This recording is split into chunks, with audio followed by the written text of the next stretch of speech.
thought this was going to be a lot more hectic finding a bus here in Daegu, because there's no schedule, no tickets. You just show up and then walk from bus to bus and see if you can find one that's going where you want to go. This is kind of what the bus terminal looks like.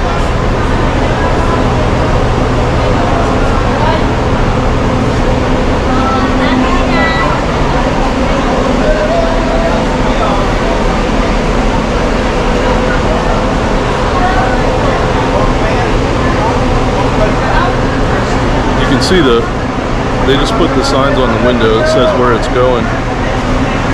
Because it's a pretty big bus terminal, I don't have time to walk around the whole thing. There's probably, I'm gonna guess, maybe 30 or probably somewhere at 30 or 40 buses here at any given time. Over in this direction is all the buses that are going to Manila and the area down there. So there's like, I don't know, 10 or 15 buses just over in that corner that take you to Manila. But we found a bus that has air conditioning, even has a bathroom on it, which is a huge plus. So, major stress relief. It looks like, he said 10 minutes we're going to be leaving, but I think they just wait until they can find as many people as they can to get on the bus. Hopefully we're not here for an hour, but either way, it was very stress-free. Again, you can't get tickets ahead of time. We came here a few days ago, tried to buy a ticket. You don't buy tickets, you just pay the driver. So you walk around, you find a bus. If you can find one going where you're going or somewhere close to where you're going, pay the driver and then get on. So very, very fortunate.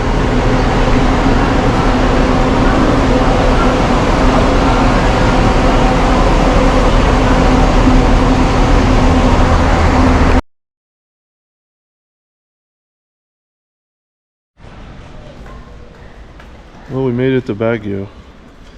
I gotta say, highly recommend the Victory Liner. It was only like $7 a piece and change, 7 and change or something like that each. And it's like right around $14 or $15 to get from Angeles into Baguio. And air conditioning, bathroom on board, and the driver, I almost want to call him a pilot, because that bus is amazing. Like, we were passing tricycles, we're passing trucks and cars, you know, on this windy hike up into the mountains. Kind of scary at times, but he obviously knew what he was doing. But that bus is amazing. I mean, what a powerful motor it must have. Then we get off the bus and this weird lady followed us around. I was trying to figure out how to get a taxi to get to where we're staying at, and this lady just kept following us around, kept trying to take our bags, like acting like she's trying to be helpful, like to carry our bag or something.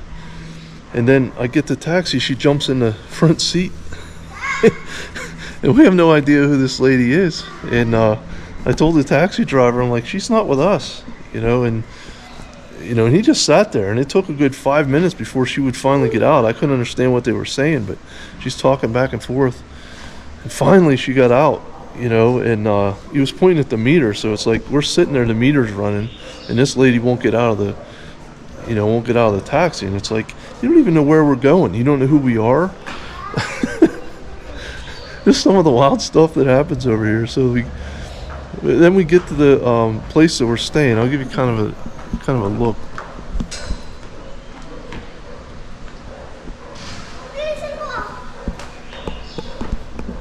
So it's like this apartment complex, and it's gated. So there's these security guys out front. They want to hold our passports in order for us to come in. We're like, no way. There is no way I'm giving up my passport to anybody, especially a security guard. And they don't speak. They're speaking back and forth in this Ilocano language that my wife don't understand. And so she's having a difficult time communicating with them because they won't speak Tagalog. And so I was able to work it out. Not realizing, I thought this was kind of like a hotel, but it's more of like, I guess somebody has an apartment here and they just put it up on, the internet for rent or whatever. So But whatever, you know, with all the fees and everything, it ended up costing like $18 a night, um, which I can't complain about. And it's a nice place of town, you know. It's like I said, it's pretty secure. They didn't even want to let us in. So I'll show you the room real quick.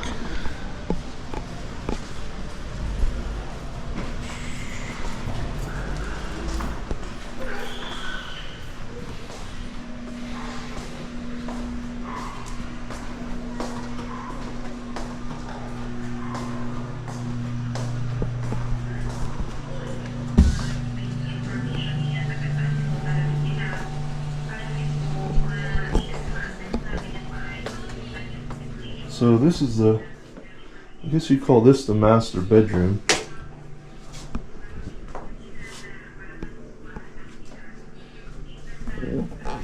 And part of the fees that you pay, included in that $18 a night, is the cleaning fee. They charge you like, I don't know, a few dollars in cleaning fees, so that whenever you leave, somebody will come in and clean it. You could tell it was clean. Although there is some kind of a funky smell in here that I'm not quite sure what it is. I want to say that there were probably some Koreans that were staying in here before us, because I recognize the smell. This is like if you had kids with you, there's a bunk bed, there's another bed there, you know, like a closet you can put your stuff in. That's like a 2-bedroom apartment, sort of. Turn the lights off.